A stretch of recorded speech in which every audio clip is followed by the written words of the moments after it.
करने में कोर्ट हमारी हेल्प नहीं कर रही है, या फिर कोर्ट ये कह रही है कि भाई इसको बाद में सुनेंगे, पहले जो मुकदमा चल रहा है उसको पहले सुनेंगे, तो फिर झूठ पकड़ने का मतलब ही क्या हुआ? क्या मतलब निकला इस चीज़ का कि हमने भाई झूठ के लिए मुकदमा डाला और वो मुकदमा वो चल नहीं रहा है, वो उसकी पास प्रोसेस नहीं हो रही है।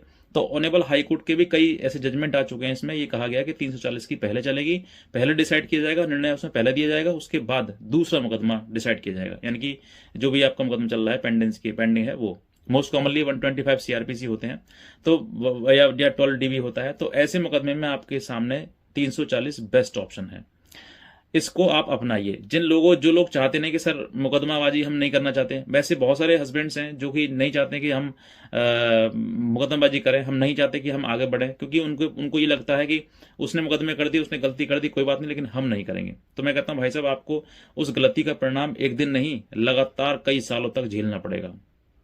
आप नहीं बचा सकते अपने आप को, आप नहीं लड़ सकते हैं, तो मैं कहता हूं हथियार डाल दीजिए, आज ही फैसला कर लीजिए, जैसे वो कहा उसके द्वारा कहा जा रहा है वैसा मान के आप आगे बढ़ जाइए और जीवन ठीक कर लीजिए। लेकिन ये लड़ाई तो देखो लंबी है, इस लड़ाई को मैं नहीं कह सकता कि सर साल 2 साल 3 साल में खत्म हो जाएगी। ये लड़ाई अंत तक चलेगी आपकी, और मैं कहता हूं कि अंत तक चले तो आपको डरने की जरूरत नहीं है। झूठ के सामने तो मैं कहता हूँ ना कि अब तक देखो, कई आपने पुराने समय में देखा होगा कि जो लोग आज तक कहीं ना कहीं युद्ध हुए, तो वो कहीं ना कहीं बुराई के खिलाफ ही हुए।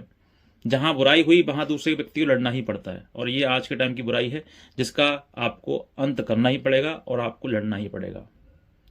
तो आप ये नहीं कह सकते कि मैं नहीं लड़ पाऊंगा या नहीं लड़ूंगा। तो मैं कहता हूं, आप नहीं लड़ पाओगे, नहीं लड़ोगे तो क्या करोगे बताओ? फिर आपके पास कहीं ना कहीं ऑप्शन यही आएगा कि कोई ना कोई ड्रम में पैक हो रहा है। ये मैं जेन्युइन चीजें बता रहा हूँ जो आज के टाइम में हो रही हैं। पहले समय और था, जब महिलाएं जो है वो पति को सब कुछ मानती थी, पति के एक बार जहां शादी हो गई बस वही मेरा सब सब कुछ है, सर्वोत्तम है, सर्वोपरि है। लेकिन आज आज के टाइम में ऐसा हो रहा है कि महिला अपने पति को मरवाने के लिए सुपारी दे रही है, उसको मरवाने के लिए कहीं किसी और से गोली लगवा रही है, किसी और से मरवा रही है, और वो किसी और के साथ में शादी कर ले रही है। तो तमाम ऐसी चीजें हो रही हैं कि आप इन सब चीजों का अंदाजा नहीं लगा सकते कि भाई भविष्य में मेरे साथ में क्या हो जाए।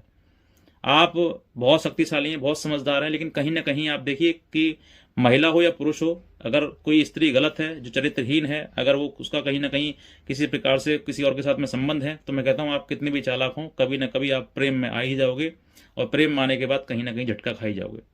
इसलिए मैं कहता हूं कि समय रहते हुए आपको अपनी लड़ाई स्वयं लड़नी है, ये लड़ाई आपकी है।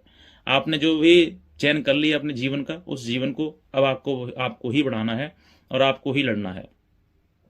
तमाम लोगों की ना सुनकर अपने मन की सुने, जो आपका मन कह रहा है वो करें। आपका अंतरात्मा क्या कहती है, क्या सुनाती है